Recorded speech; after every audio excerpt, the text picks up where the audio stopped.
everyone, Jay here. Sean here. And we've got some offbeat comedies to offer you today.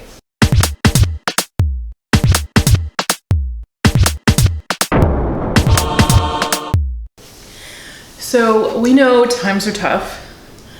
Netflix keeps throwing apocalyptic movies at us. Yeah, still. That are really not lighthearted. They're not paying attention to us. We've asked them to stop. We keep asking and they are relentless. So we're going back into our archives to find the offbeat comedies, maybe comedies that you have never heard of or forgotten about. So these are good ones maybe to revisit in these times. So first I have this one, Saved. Saved. Have you seen Saved? I have. I know you have. I make you. Had you seen it before me, do you No, think? I hadn't. No, of course not. This guy. Yeah, this guy. So this has got Mandy Moore in the lead role. Mandy Moore This Is Us. I think this movie is from like 2002 or something. It's not new, 2004. So Mandy Moore goes to a Catholic high school. And she thinks she's an angel, but she's kind of the mean girl. But she, harasses everyone with her beautiful Christian singing all the time and her very rigid morals. And then a lesser member of her posse, played by the very excellent, I love her to death, Jena Malone. Jena Malone gets pregnant. It's super awkward at a super Christian high school. Yes, it is. Oh my goodness, what are they going to do? She's got a lot to deal with. Meanwhile, she is also crushing on this guy. He's kind of a rebel, as much as a rebel can be when he is also the pastor's son, played by Patrick Fugit. And then there's the wonderful, and this is crazy, Macaulay Culkin is in this movie. Everybody is good in this movie. I love this movie. So he is kind of this social outcast, disabled kid. And he meets up with a girl played by Eva Amurri, Susan Sarandon's daughter. And she is not a Christian. She has just been kicked out of all the other schools. So she's trying this one out. All that's left. So she is the bad girl, and it's a little titillating. So this movie is funny as heck. It has got biting commentary, and I love it to pieces.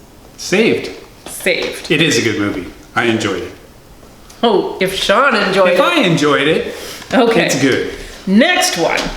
Now, this is one that I used to test Sean with. Well, I know which one this is. Will we have a similar sense of humor? Eagle versus shark. And I passed the test. Yes, you did. So this is an early film. In fact, possibly the earliest film by Taika Waititi. He is a big deal now. He's a big deal now. He was not a big deal when this movie came out. No, but I knew you would be. Yeah. I have excellent taste, guys. You do. I know I do. And that is a great movie. I loved him when. But the thing is, everything that makes him great now is in this movie. It is. It is so funny. It's ridiculous.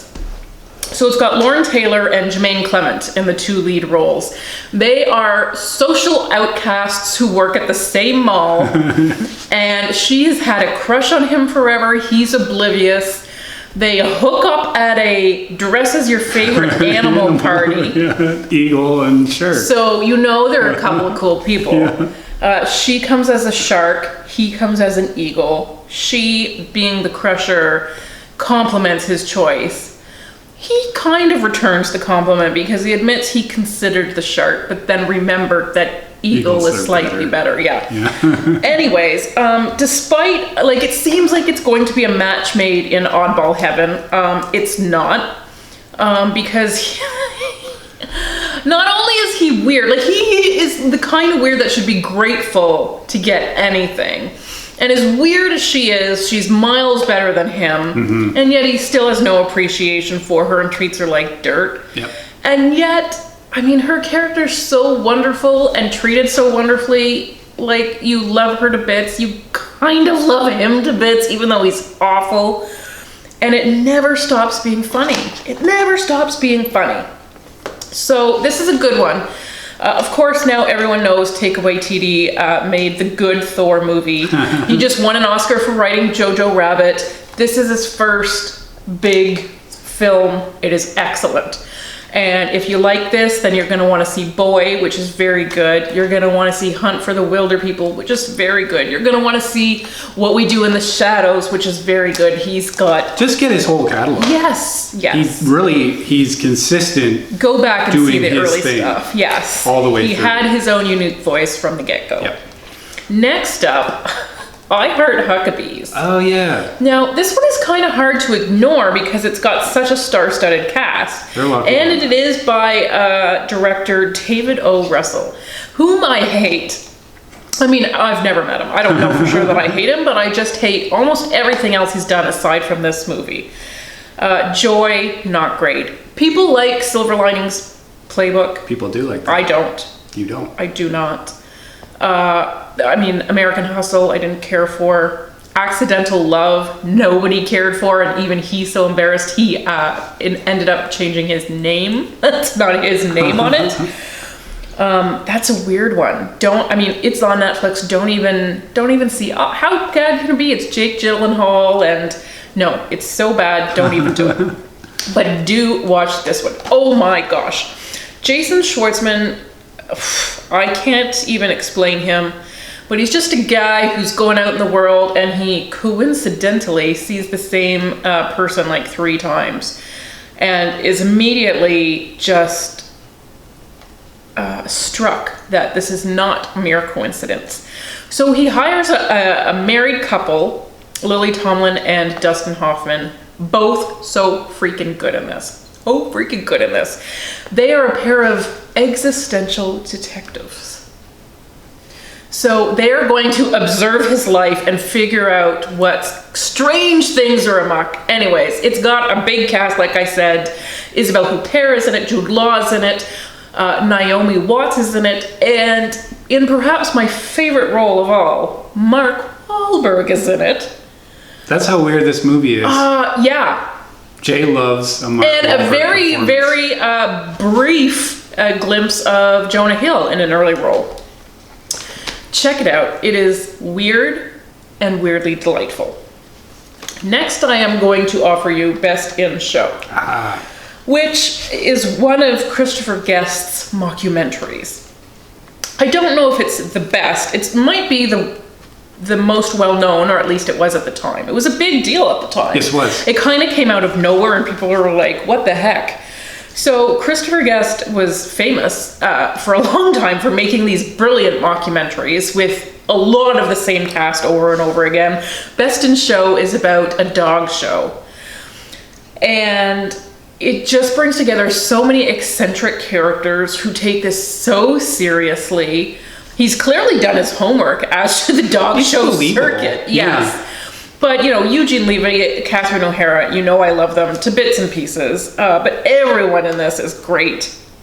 John Michael Higgins, Michael McKean, it just goes on and on. Jane Lynch is it just goes on, and it never gives up. It's the little movie that could. It just keeps getting you, and it keeps getting you. And yeah, a wonderful bunch of people who will just knock your socks off. Yeah, Christopher Guest movies are kind of like Taika Waititi movies, where you can't really go wrong if you just pick one up. That's true. They're all pretty good. Do you have a favorite? Of Christopher Guest? Has to be Spinal Tap. Okay. That is the one that really introduced me. I didn't even know it was its own genre, but that was always one from when I went to summer camp. How can this be a movie? How is this a movie? And it's a movie. And it is. It is a movie. Yeah. It is. My favorite is A Mighty Wind. That's about folk musicians. Yeah. It is very touching. I cry every time I see it, and yet it is also nonstop laughs. So if you like Best in Show, here's 2 more. Okay, next on the list. Has anybody ever seen this? Am I the only person in the world to not just see this, but obsess over it? Because this is the other movie that I made Sean watch, just to be like, let's be upfront, I am a weird person. It is Hamlet 2. Hamlet 2. Did you know Hamlet had a sequel? Did you think it needed it? It did. Believe me, it needs did. it, yes. They built, this is like the Godfather 2 of Shakespeare. It is Steve Coogan. And my gosh, I hope that's all you need to hear. It's all I need to hear. But he plays a sort of washed up actor, a failed actor, current high school drama coach. Doesn't seem to be all that good at that either. No. But he's gotten it into his head to get this ragtag team of high school, you know, most of them not there willingly, class to put on a his own, could you believe, his own Hamlet 2, the musical. So you have to see it. You have to see it for the Hamlet 2, but the whole thing is just wonderful. Comedy heaven, it says right on the cover, so you know I'm not steering you wrong. Yep. Catherine Keener, Elizabeth Shue. Yeah, I mean, it sounds super random. Amy Poehler has a tiny bit part. David Arquette does. Skylar Astin, Melanie Diaz. Lots of great people. But it is an oddball movie. Please, somebody tell me you've seen it. Now all of you go see it, because it really is riotously funny. It is. It's very funny. It is. Okay, last one on my list. Probably not many of you will have heard of before. We hold those for me. It's Fubar. I mean, anyone that lives in Canada should have watched this at least 5 times. Yes, it is a Canadian movie. And outside of Quebec is the French-speaking province you may have heard of. And so it pumps a lot of money into maintaining its culture, and so that's why a lot of very high-profile French-Canadian directors have come out of there, like Denis Villeneuve and Xavier Dolan. So this is a rare English language Canadian movie that comes out of Alberta. And it is also a mockumentary, not by Christopher Guest.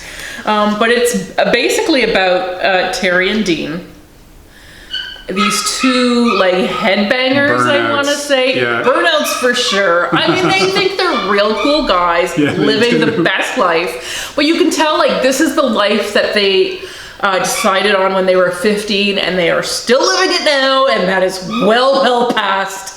But they're living the culture. Every day, they're just giving her. That's a thing. That's a real thing. Yes. So it is, I mean, they're just a couple of